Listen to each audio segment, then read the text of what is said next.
ሰላም እንዴት ናችሁ? ውድ የቻናል ቤተሰቦች በያላችሁበት ሰላማችሁ ይብዛ።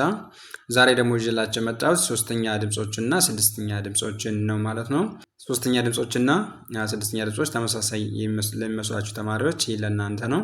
ይህን ቪዲዮ እስከ መጨረሻው በደንብ መከታተል ይጠበቅባችኋል ማለት ነው። ሶስተኛ ድምጾችና ስድስተኛ ድምጾች እንዴት እንደሚለያዩ ከዚህ ላይ በደንብ አድርጌ የማሳያችሁ ይሆናል ማለት ነው። ከእናንተ የሚጠበቀው ለቻናል ቤተሰብ ሆናችሁ ቪዲዮ ላይክ፣ እንዲሁም ደግሞ ለቻናል አዲስ ሆናችሁ ደግሞ ቻናሉን ሰብስክራይብ አድርጋችሁ ይህን ቪዲዮ በደንብ እስከ መጨረሻው መከታተል ነው ማለት ነው። አሁን ቀጥታ ወደ ቪዲዮ እንሂድ። ዛሬ ደግሞ ለየት ባለ ቪዲዮ ተመልሻለሁ ማለት ነው።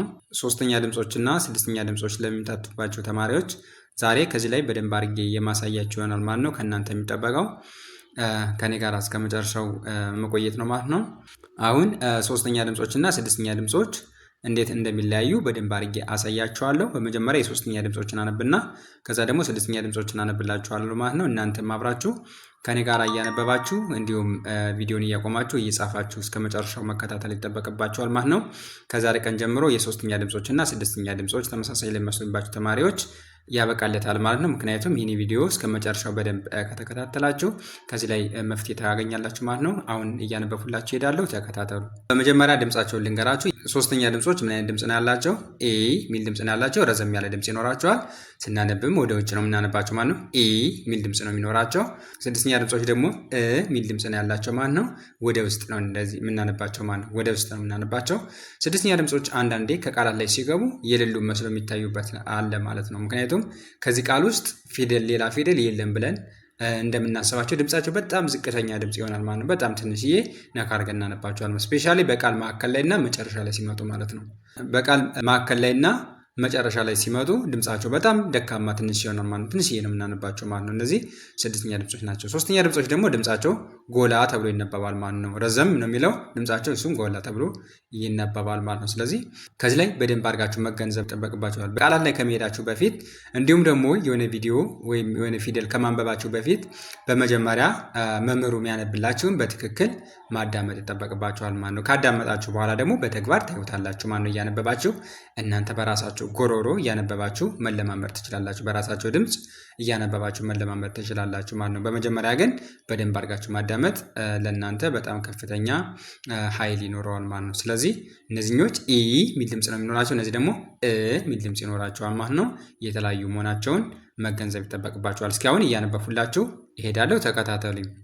ይቺ ማነች? ሊ ነች። ያለ ቤተሰብ ሶስተኛዋ ሊ ነች አይደለ? ሊ ሚ ሪ ሲ ሺ ቂ ጊ ጲ። አያችሁ አይደለ? እነዚህን ድምጾች ሳነባቸው ኢ ሚል ድምጽና ረዘም ያለ ድምጽ ነው ያላቸው ማለት ነው።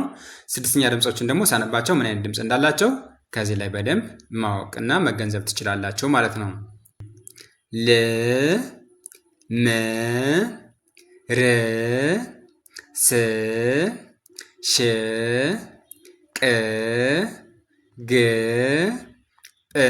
አያችሁ አይደለ? እነዚህ ደግሞ እ ሚል ድምጽ ነው ያላቸው ማለት እነዚህኞች ሶስተኛ ድምጾች ከሆኑ ኢ ነበር፣ እነዚህ ደግሞ እ ሚል ድምጽ ይኖራቸዋል ማለት ነው። እኔ የምመክራችሁ ነገር ምንድነው? በመጀመሪያ ግን አብራችሁ ከማንበብ በፊት በደንብ አዳምጧቸው፣ ከዛ ደግሞ አብራችሁ እያነበባችሁ ትለማመዳላችሁ ማለት ነው። ስለዚህ እንደዚህ እያደረጋችሁ ልዩነታቸውን መገንዘብ ትችላላችሁ ማለት ነው። በፍጹም ፊደልን በትክክል መጥራት ሳትችሉ ወደ ቃላትና ወደ ተለያዩ ጽሁፎች መሄድ የለባችሁም ማለት ነው። አሁን ደግሞ በጋራ እያነበብኩ እስኪ ያሳያችኋለሁ፣ ተከታተሉ።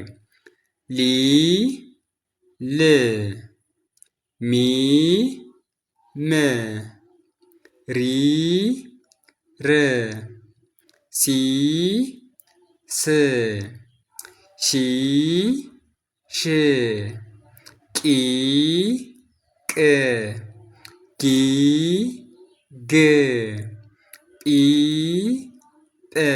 አያችሁ አይደለ? እነዚህኞች እ ሚል ድምጽ ነው ያላቸው፣ እነዚህ ደግሞ ኢ ሚል ድምጽ ነው ያላቸው ማለት ነው። ስናነባቸው ከጉሮሯችን ላይ መገንዘብ ትችላላችሁ ማለት ነው። በመጀመሪያ ግን በደንብ አዳምጡ፣ ደጋግማችሁ ማዳመጥ ይጠበቅባችኋል። ከዛ ደግሞ ምን ማድረግ አለባችሁ ማለት ነው? አብራችሁ መለማመድ አለባችሁ፣ በተግባር ማየት ይጠበቅባችኋል ማለት ነው። እስኪ አንድ ቃል እስኪ እንውሰድ። ከዚህ ላይ አንድ ቃል እንውሰድና እያንዳንዳቸው ተከታተል እናያቸው። እስኪ ለምሳሌ ምን ሚል ቃል እንውሰድ? ልጅ ሚል ቃል እንውሰድ። በዚህ በል እንስራና እንየው እስኪ። ልጅ በል ለምሳሌ ል የለ ቤተሰብ ስድስተኛዋን ልንና ከጀ ቤተሰብ ስድስተኛዋን ጂን አረግንና የሚለውን ቃል አገኘን አይደለ? ልጅ የሚለውን ቃል ካገኘን በኋላ በል ቦታ ማንን ተካናት? ሊን አገኘን ማለት ነው። ሊን ተካናት። እንግዲህ ተመሳሳይ እያደረግን እየጠራናቸው አይደለ? ሊን አረግናት። ሊን ስናደርገው ምን ነው የሚሆነው? ልጅ ነው የሚሆነው። ልጅ ደግሞ የሚባል ነገር የለም ማለት ነው። ቃል አይደለም ማለት ነው። ስለዚህ ትክክል እንዳልሆነና ተመሳሳይ እንዳልሆነ ከዚህ ላይ መገንዘብ ይጠበቅባቸዋል። ልጅ አይባልም አይደለ እንዴ? ልጅ ነው የሚባለው። ስለዚህ ከዚህ ላይ በደንብ አድርጋችሁ ማየት ይጠበቅባችኋል ማለት ነው። ልጅ እና ልጅ የተለያዩ ናቸው ማለት ነው። ለምሳሌ ተመልከቱ። አሁን ይህ ትርጉም አልባ ነው የሆኑት አይደል? ትርጉም ደግሞ ይሰጣሉ። ነገር ግን የተለያየ ትርጉም እንዲሰጡ አድርገን ደግሞ እስኪ ለምሳሌ አንድ ቃል እንውሰድ። ለምሳሌ በሊ ሊጥ ብለን እንመስል። ሊጥ የሚል ቃል መሰረትነን። ሊጥ የሚል ቃል እንመሰርት እስኪ። ሊጥ የሚል ቃል መሰረትነንና በሊ ቦታ ማን አረግነን? ልን አረግነን። ልን ስናደርገው ደግሞ ልጥ ይሆናል ማለት ነው። ተመልከቱ እንግዲህ ሊጥና ልጥ የተለያዩ ቃላቶች ናቸው። አስቡ። ስለዚህ ሊና ል በፍጹም የማይገናኙ ፊደላት መሆናቸውን ከዚህ ላይ በደንብ አድርጋችሁ መገንዘብ ይጠበቅባችኋል ማለት ነው። በቀጣይ ቪዲዮ የእናንተን ላይክና ኮሜንት አይቼ በደንብ አድርጌ ከቃላት ጋር ይዤላችሁ እመጣለሁ ማለት ነው።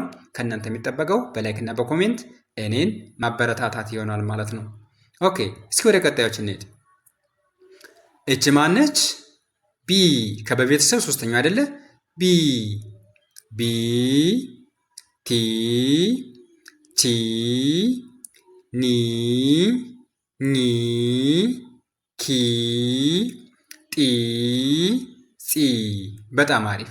እስኪ ደግሞ ስድስተኛ ድምጾችን ደግሞ እናያቸው። እች ማነች? ከበቤተሰብ ስድስተኛዋ ብ ብ ት ች ን ኝ ክ ጥ ጽ። ተመልከቱ እንግዲህ አያችሁ አይደለ? ከዚህ ላይ ኢ ሚል ድምጽ ነበረ ከሶስተኛ ድምጾች፣ ከስድስተኛ ድምጾች ደግሞ ሚል ድምጽ አገኘን ማለት ነው። ስለዚህ ሶስተኛ ድምጾችና ስድስተኛ ድምጾች በፍጹም እንደማይመሳሰሉ ከዚህ ቪዲዮ ላይ በቂ እውቅና ማግኘት ይጠበቅባችኋል ማለት ነው።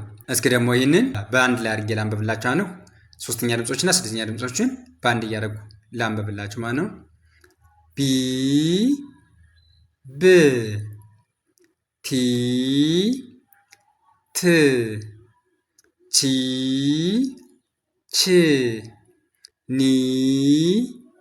ን ኒ ኝ ኪ ክ ጢ ጥ ጺ ጽ። ልክ እንደዚህ እያደረጋችሁ እያነበባችሁ መለማመድ ይጠበቅባችኋል ማለት ነው። በጣም አሪፍ። አሁን ደግሞ ወደ ቀጣዩ እንሂድ እስኪ። ይቺ ማነች? ዊ ነች። ከወ ቤተሰብ ስንተኛ ነች? ሶስተኛ ዊ። ስለዚህ እስኪ ወርታች እናንብባቸው። ዊ ዚ ዢ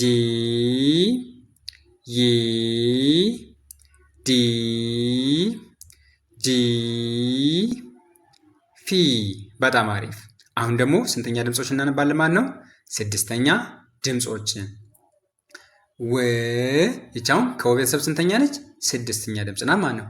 ወ ዘ ዥ ይ ድ ጅ ጥ ፈ።